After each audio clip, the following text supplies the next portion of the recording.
come in. Yep.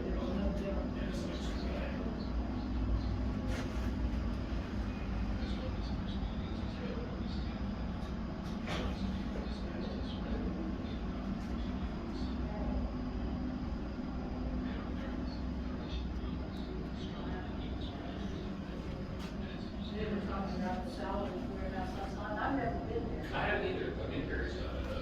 I know Fred works there quite a bit. Well, that's, I think, how it got mentioned. Yeah. The creek on the wall. Yeah, it kind of, that looks like the front half of the step. Once again, there was revolution.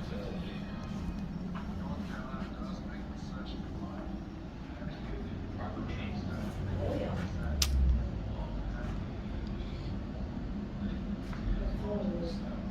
Was videotaping, which was fine.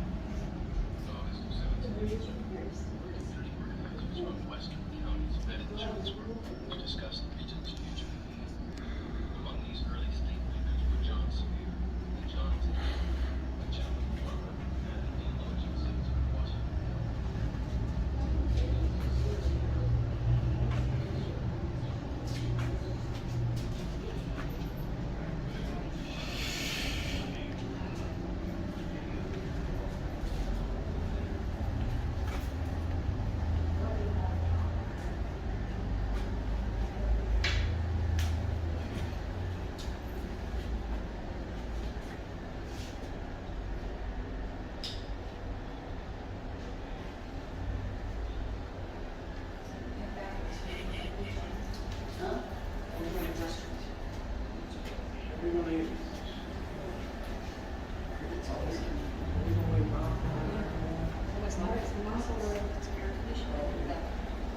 Yeah.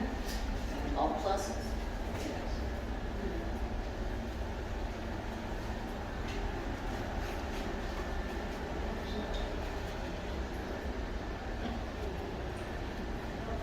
Get my hair, excuse me.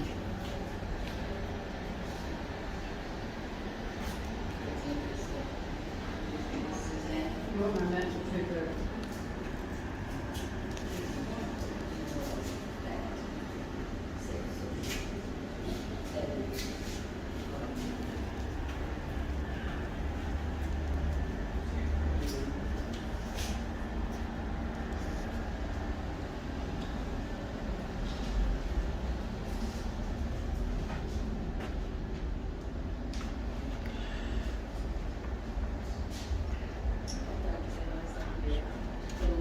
Oh, yeah.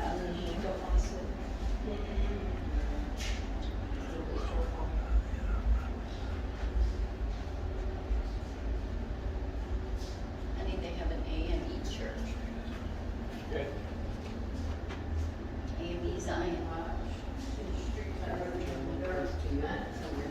No, when we were watching something on PBS and, was it A&E? Yeah. African American Methodist Episcopal is what A&E stood for. No. We didn't know that. No, I've all never thought about it.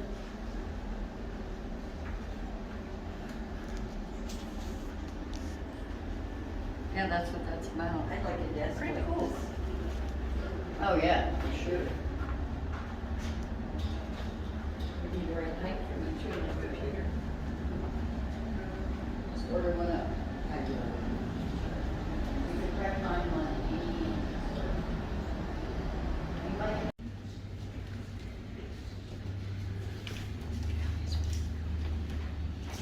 Just a moment, put some lights on, it might be easier to see. Grandmother's house back in North Carolina.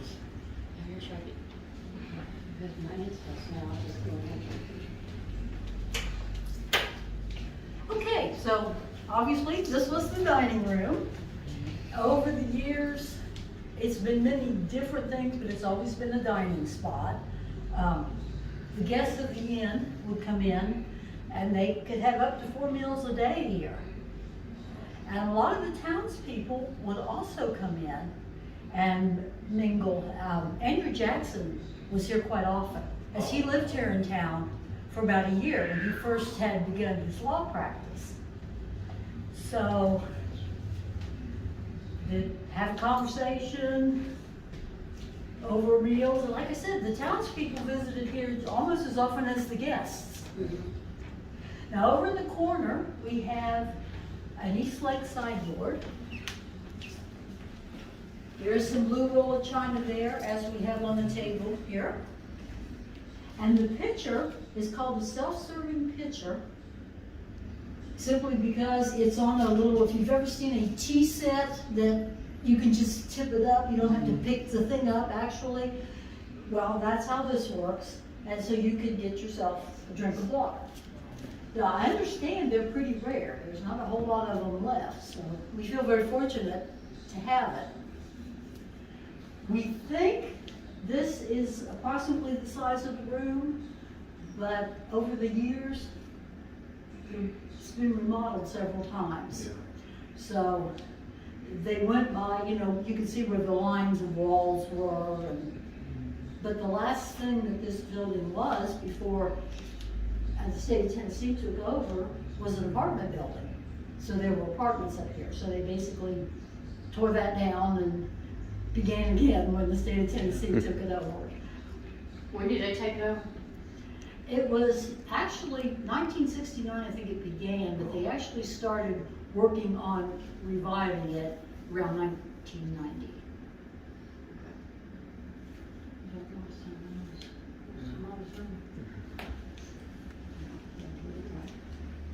You go from conversation, you need to play some cards.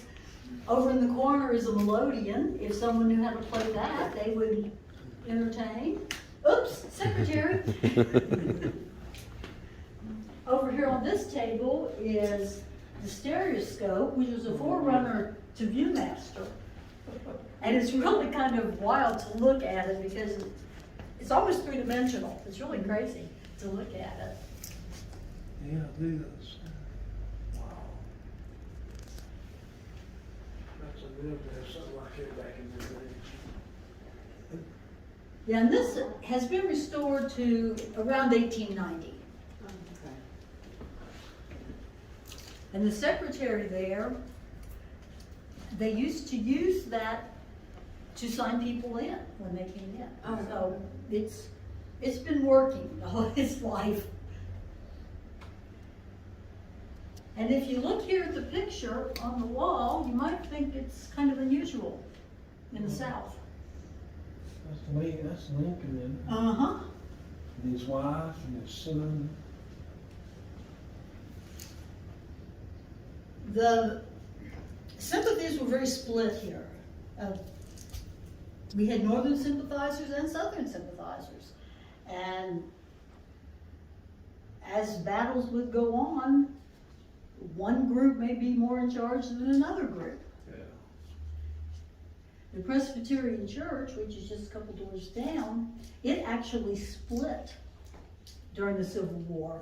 Yeah. And the Northern sympathizers went up the street and built a new church, and the Southern sympathizers stayed in this church. Oh. And they did not get back together as a church until 1944. So it lasted quite some time. That's a painting, isn't it? Or is it just it's a photograph? I think it's probably just a reproduction of a photograph Yeah. myself. Families were traveling together. So that's why we have trunks, we have a small bed, we have a larger bed. When the inn first opened in 1797, only men were traveling. So when you came in to see Dr. Chester about a room, you rented a space. So, first guy comes in, he gets one half of the bed. The next guy that comes in gets the other half. And however many beds they had in here at the time, when they were filled up, if there was floor space left, they'd rent you a space on the floor. So you might have 20 to 30 people in here Oh my goodness. that you've never seen before that you're spending the night with. But that was the way of it at the time. What kind of mattresses they made out of? I remember my grandmother back in the 60s, she had a feather mattress. These look a bit firm to me to be a feather mattress. Yeah, that looks firm, but Oh, yeah, It's always so high up, we have to Oh, like feather. bounce when you jump I up on used the to- bed and get I reach used it. to love getting on her bed, that feather mattress, oh man. They just kind of sunk in, Yeah, didn't they just sunk in, it was, Now, these beds were made by a gentleman in North Carolina for his daughter who was getting married here in Jonesborough. oh, So they came by stagecoach oh. from North And Carolina. brought them beds up here? Yes, and the family who owned them